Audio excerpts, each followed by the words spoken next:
So I'm Peter Smith. I'm the Head of Environment and Sustainability Reporting at Seadrill.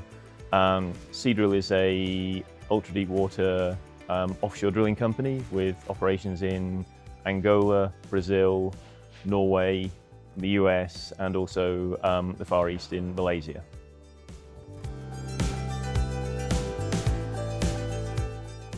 So coming here is very important to us to see where regulation is going and also to see where the downstream industry is going, because ultimately we're a fuel user.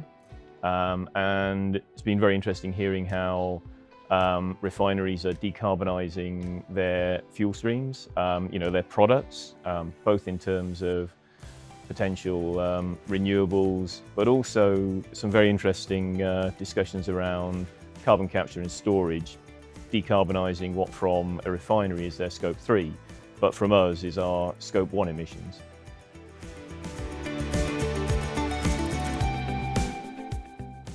Yes, had a very interesting conversation with a gentleman from the UK, Tim Shires, around the, I forget the name of the refinery, the Northwestern Cluster carbon capture and storage system there. That does, whilst it's not directly relevant to our operations because we don't have direct operations in the UK, the concept of decarbonising fossil fuels for marine use is very interesting in terms of an alternative for our customers to biofuels.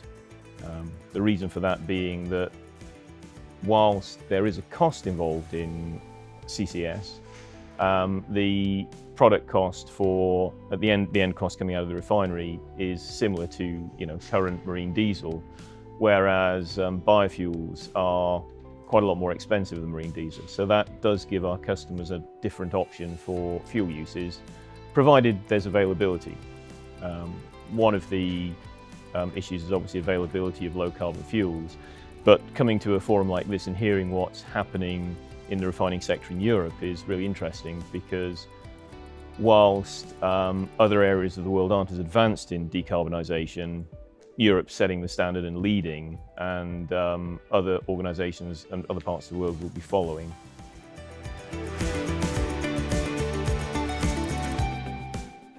I think it's still in its very early days. There's a lot of very interesting innovation going on, but with some of the conversations we've been having over the last few days, that's starting to go to scale.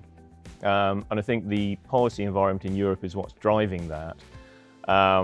What you have is you've got a combination of both regulation and also now energy security issues that are driving decarbonisation and renewables.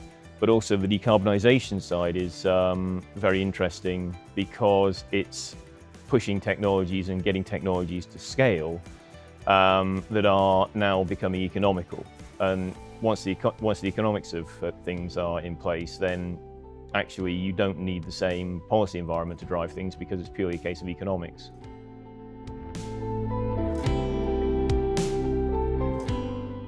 I think in our sector, in the upstream sector, there is developing regulation, both the European regulation, which is, as we're pushed on the reporting of that, but there's also regulations in Brazil where we have significant operations in terms of emission trading schemes coming in, which are very closely related to the EU emission trading scheme.